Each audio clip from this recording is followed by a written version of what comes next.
We had Omnia right here in South Africa reporting a 57% jump in its first half headline earnings per share to 546 cents today. The specialist chemical services provider saw group revenue up 21.5% to 6 billion rand on the back of strong volume growth in its mining division. Rod Humphris, who's CEO of Omnia, joins us now for a closer look at the numbers. Rod, thanks so much for joining us today. And I'm going to pick up the one line that really stood out right at the top of your results release today. The macro environment was exceptionally good for the mining division. I mean, that comes as a pretty big surprise, and perhaps we've got to put on the table and highlight the exposure that you have to the mining sector that warrants the position you're in. Absolutely. Look, the circumstances here in the underground mining sector in South Africa are somewhat different from that in the open cast sector, and our exposure in the underground sector is quite limited. We have had an impact on our business in the underground sector, but really we've seen tremendous growth coming out of the open cast mining sector, and that's not only here in South Africa but in also many countries in Africa. Rod, I've been reporting on quite a few results over the last couple of weeks with Alishia's JSE listed companies, and each one almost 100% have come out with statements like, despite a challenging period, we have managed to do this, this and this. I'm just trying to find the word challenging on any of the of your results. There's no challenging everywhere. Everything is good. The other thing is 7.1% to 9.1% operating margin. I mean, that's 2% on a 7.1. That's a really big increase. How have you achieved that? Well, I think that we went to market some 2 years ago for an additional R1 billion from our shareholders in order to build our nitric acid complex, which we've done, and we built that at within budget at a cost of about R1.5 billion.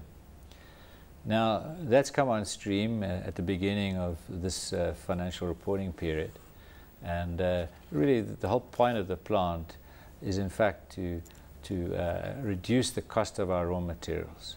And with that then comes a corresponding increase in our operating margin. So that's really where it's coming from. We need to deliver to our shareholders the return on that capital that we've now spent.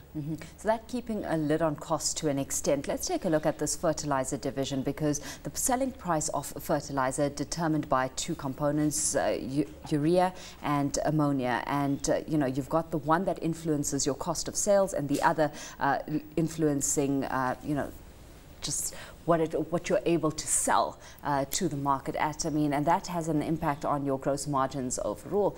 At what, to what extent does that stand as a threat? Because we're seeing a narrowing of that gap right now. No, you're absolutely right. Look, first of all, let me just say that there's a lot more to fertilizer than purely nitrogen, but nitrogen is the major component that determines the fertilizer price. But there are other materials as well. We have seen in recent weeks upward tick in the ammonia price and not a corresponding increase in the urea price. And remember that urea is produced from ammonia, so it's in fact an added value downstream product. But they do lie in different markets, and you do see from time to time differences in supply and demand. So at the current moment, where there's a relatively high ammonia price compared to urea, that will put some pressure on our business. So in the second half, we do expect some pressure on our agriculture business, which probably means that we won't be able to deliver the same sort of pace of growth and earnings in the second half compared to the first half.